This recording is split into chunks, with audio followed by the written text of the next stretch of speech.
तो मैम आज वाणिज्य का एक नया टॉपिक हम शुरू करने वाले हैं, है ना। तो आप ये बताइए सबसे पहले कि कुछ विकासशील देशों के नाम बताइए। Japan, France, America. हाँ, अच्छा विकासशील, हाँ, जो भारत देश है हमारा वो कौन सी श्रेणी में आता है? विकासशील देशों में आता है। हाँ, वेरी गुड, विकासशील देशों में भारत देश आता है। अच्छा, विकासशील देशों के जो प्रमुख उद्योग होते हैं वो कौन कौन से होते हैं, आपको पता है? कृषि कार्य, चीनी उद्योग, सूती वस्त्र उद्योग आदि। Very good. अच्छा, जो किसी दूसरे देश से जब सामान को मंगाया या भेजा जाता है उस क्रिया को क्या कहते हैं? आयात व निर्यात। अच्छा, आयात और निर्यात से आप क्या समझते हैं? नहीं पता, वही आज हम पढ़ेंगे बेटा। आज हम आयात और निर्यात के बारे में विस्तृत अध्ययन करेंगे। देखो बच्चों, आयात का जो अर्थ होता है वो भारत के बाहर से या अन्य देश से माल को खरीदने का अर्थ आयात होता है। जैसे हमारे देश में जो चीजें नहीं बनती है, वस्तुएं नहीं बनती है या अच्छी क्वालिटी की नहीं बनती और हम बाहर से उन चीजों को मंगवाते हैं या खरीदते हैं, उस क्रिया को हम आयात कहते हैं। समझ में आया? आया समझ में? Yes ma'am. तो अच्छा, आप बताइए कि बाहर से जो चीजें खरीदी जाती है उस क्रिया को क्या कहते हैं? आयात क्रिया कहते हैं। वेरी गुड बच्चों। जो आयात से विपरीत होता है वो होता है निर्यात। मतलब आयात में हम वस्तुओं को बाहर से खरीदते हैं, लेकिन निर्यात में क्या होता है, जो वस्तुएं दूसरे देशों को बेची जाती है, हमारे देश से दूसरे देश को या दूसरे शहर को बेची जाती है, उसे हम निर्यात कहते हैं।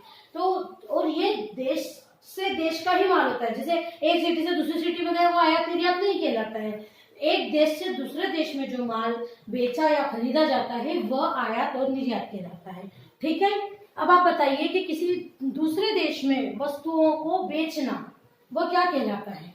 किसी दूसरे देश में वस्तुओं को बेचना निर्यात कहलाता है। वेरी गुड बच्चों। हम आयात की बात करें तो हमारे देश में सबसे बड़ी मद जो आयात की है वो है कच्चा तेल।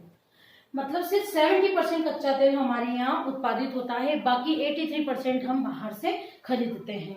तो आप बता सकते हैं कि आयात की सबसे बड़ी मद कौन सी है? कच्चा तेल। कच्चा तेल। अगर आपसे कोई पूछेगा कि आयात की सबसे बड़ी मद कौन सी है तो वो है कच्चा तेल, जिसको हम 70% यहाँ उत्पादित होता है, बाकी 83% हम बाहर से खरीदते हैं। और निर्यात की बात की जाए तो निर्यात में सबसे ज्यादा रत्न, आभूषण, फ्रूट, चमड़ा, ये सारी चीजें हम निर्यात करते हैं, जो हमारे यहाँ भरपूर मात्रा में होती है ना। जो हम विदेशों में निर्यात करते हैं, हम बहुत खुशी खुशी इन चीजों को खरीदते हैं वापस से। और ये चमड़े का प्योर लेदर का बेल्ट है, लेकिन लेदर कहाँ बना है? हमारे यहाँ। गया कहाँ? विदेश। वापस बन के आया देश में, है ना।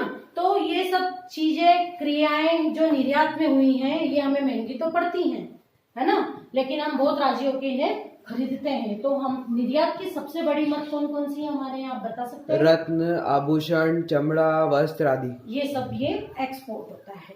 समझ में आया आपको? Yes ma'am. दोनों चीजें, आयात और निर्यात में डिफरेंस और आयात निर्यात की सारी मदे समझ में आई? Yes ma'am. ओके।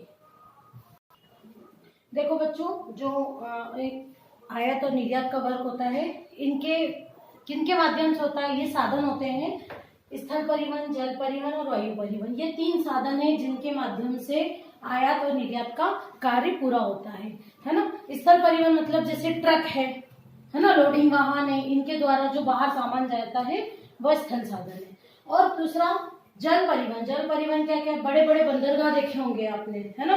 बंदरगाह, बंदर बैठे रहते, वो बंदरगाह नहीं होता है। बंदरगाह वो होता है जहाँ पे चीजों को पानी से जहाज के द्वारा दूसरे देश में पहुंचाया जाता है ना। तो उस जैसे जहाँ पे हवाई जहाज होता है उसको एयरपोर्ट बोलते हैं ना, ऐसे ही जहाँ जहाज रोके जाते हैं बड़े बड़े, उन्हें बंदरगाह बोलते हैं। ठीक है, तो जल परिवहन इसका प्रमुख साधन है। थर्ड होता है वायु परिवहन, जो हवा के द्वारा, मतलब एरोप्लेन और इनके द्वारा जो सामान को एक देश से दूसरे देश में पहुंचाया जाता है। तो ये तीनों प्रमुख साधन होते हैं जिनके द्वारा आयात और निर्यात की प्रक्रिया करने में सहायता मिलती है। तो आप बताइए कि कौन से साधन है जिनके द्वारा आयात निर्यात आसानी से होता है?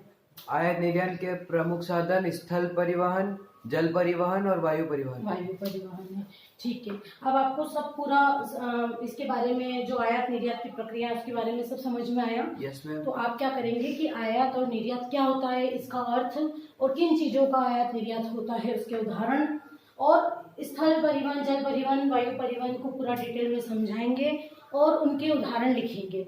ये आपका कल का वर्क है जो आपको करना है। Okay, yes ma'am. Thank you. Thank you ma'am.